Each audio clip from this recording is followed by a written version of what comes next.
Hey guys, welcome back to my channel. मैं हूँ अर्चना और आप सभी का मेरे चैनल में स्वागत है। आज से मैं एक नया सीरीज स्टार्ट कर रही हूँ जिसमें मैं आपको परमानेंट नेल एक्सटेंशंस और नेल आर्ट सिखाऊंगी। आज हम सीखने वाले हैं मार्बल नेल इफेक्ट कैसे करते हैं। तो चलिए वीडियो में बने रहिए। तो सबसे पहले मुझे मेरा नेल प्रिपरेशन करना होगा। इसके लिए मैं अपने जो नेल्स हैं एक्स्ट्रा उसको मैं कट कर रही हूँ अच्छी तरीके से। याद रखिए, हमें कोई भी एक्स्ट्रा नेल्स नहीं रखने होते हैं, स्माइल लाइन तक ही नेल्स रखना होता है। तो उसको अच्छी तरीके से मैं कट कर रही हूँ और उसके बाद पुशर की मदद से, क्यूटिकल पुशर की मदद से मैं क्यूटिकल को पुश कर दूँगी। क्यूटिकल को पुश करना बहुत ही ज़रूरी होता है फ्रेंड्स, ताकि हमारे नेल बेड में हमें थोड़ा सा ज़्यादा स्पेस मिले और हम अच्छी तरीके से डिज़ाइन कर पाएँ। उसके बाद एमरी बोर्ड की मदद से स्माइल लाइन को अच्छी तरीके से फाइल कर रही हूँ ताकि कोई भी शार्प एजेस ना रह जाएं। और यहीं पे हमारा नेल प्रेप फिनिश हो गया और अब फाइनली बारी आती है टिप चूज़ करने की। याद रखिएगा गाइस, टिप पहले ही सिलेक्ट करके रख लेना है ताकि जब भी हम एप्लीकेशन करें तो ये बहुत ही ईजी हो जाता है और हमारा टाइम भी बच जाता है। टिप सिलेक्ट करते वक्त एक चीज़ का बहुत ही खास ख्याल रखिए कि जब भी आप टिप सिलेक्ट कर रहे हैं तो वो आपके नेल बेड को अच्छी तरीके से कवर कर रहा हो, या फिर ऐसा ना हो कि वो आपके नेल बेड से बड़ा हो रहा है। आप नोटिस कीजिए कि वो आपका नेल बेड का एग्जैक्ट साइज़ है, तो फिर आपको पता चल जाएगा कि हाँ, उस नेल के लिए वही टिप सही है। आशा करती हूँ कि आपको ये टिप याद रहेगी, है ना। अगर आपको ये वीडियो अच्छी लग रही हो और समझ में आ रहा है जो भी मैं आपको सिखा रही हूँ तो प्लीज़ प्लीज़ प्लीज़ कमेंट करके मुझे ज़रूर बताइएगा। टिप सिलेक्ट हो जाने के बाद मैं बॉक्स बफर की मदद से शाइन को हटा रही हूँ और डस्ट ऑफ कर रही हूँ डस्टिंग ब्रश से।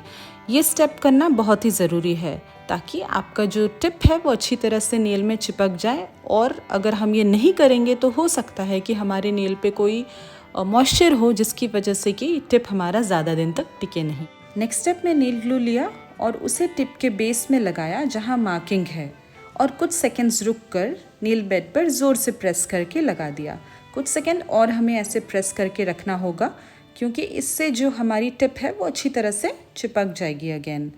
तो फॉर सेफ साइड हम कुछ और सेकंड्स के लिए उसको होल्ड करेंगे। और देखिए कितनी अच्छी तरीके से मेरा टिप लग गया।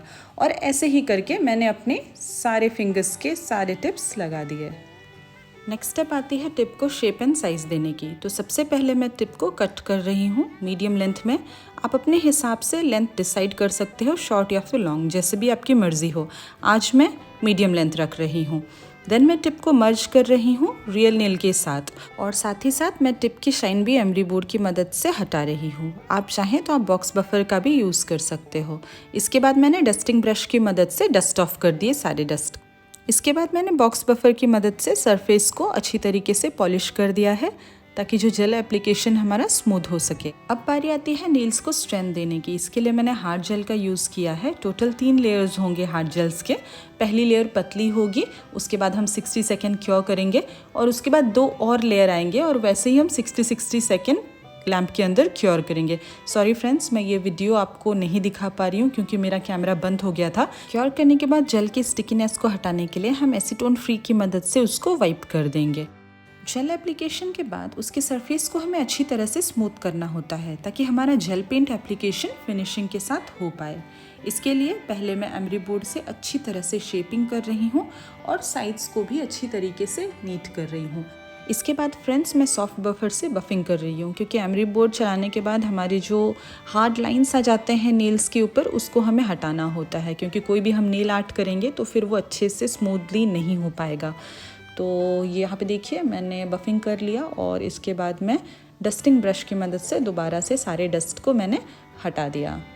और यहाँ पे गाइस हमारा जेल एक्सटेंशंस तैयार हो चुका है पेंट के लिए। तो सबसे पहले जो लेयर मैं लगा रही हूँ वो है बेस कोट। हमें ये ध्यान रखना है गाइस कि हमेशा जब भी हम जेल पेंट लगाएं तो हम पतली लेयर्स लगाएं, क्योंकि अगर हम मोटा लगाएंगे, थिक रहेगा, तो फिर उसके पिल हो जाने के चांसेस ज़्यादा रहते हैं। तो ये हो गया है मेरा बेस कोट तैयार। इसको मैं लैम्प में रख दूँगी 60 सेकेंड्स के लिए।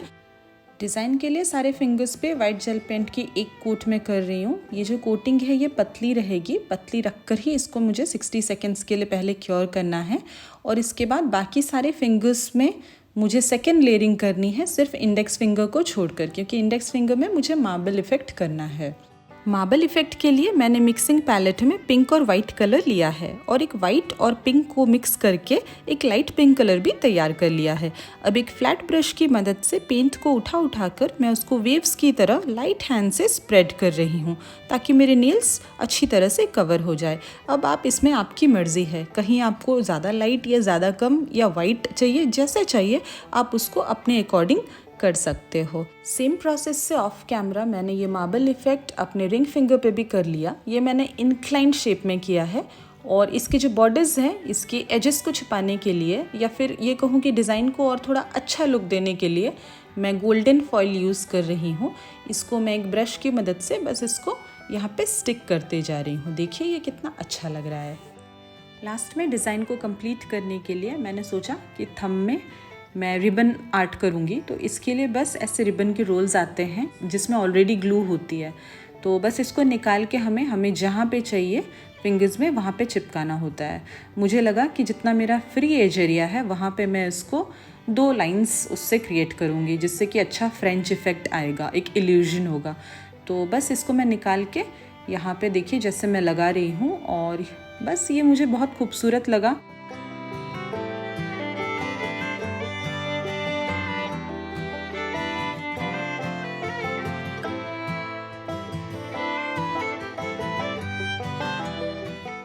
आखिरी डिज़ाइन मुझे मेरे मिडिल फिंगर में करनी है। इसके लिए मैं एक पतले ब्रश से जेल ले रही हूँ और उसको अपने क्यूटिकल एरिया के पास सी शेप में उसको प्लेस कर रही हूँ और डॉटिंग टूल की मदद से मैं एक एक करके सारे स्टोन्स को उसके ऊपर लगा रही हूँ।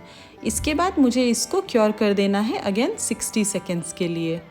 अब मैं एसीटोन फ्री से जेल वाइप कर रही हूँ क्योंकि जो स्टोन्स मैंने लगाया है उस पर स्टिकीनेस अभी भी है, तो उसको मुझे हटा देना है और टॉप कोट करके अगेन उसको भी मैं जेल वाइप कर रही हूँ। तो यहाँ देखिए गाइस, यहाँ पे हमारा फाइनल डिज़ाइन रेडी हो गया है, marble effect with foil and stone work. तो बस गाइस यहाँ पे हमारा वीडियो कंप्लीट होता है। अगर आपको ये ट्यूटोरियल अच्छा लगा तो प्लीज़ इसको लाइक, शेयर एंड सब्सक्राइब कीजिए। दोबारा मैं आपसे मिलती हूँ एक नए ट्यूटोरियल के साथ। तब तक गाइस बाय, टेक केयर।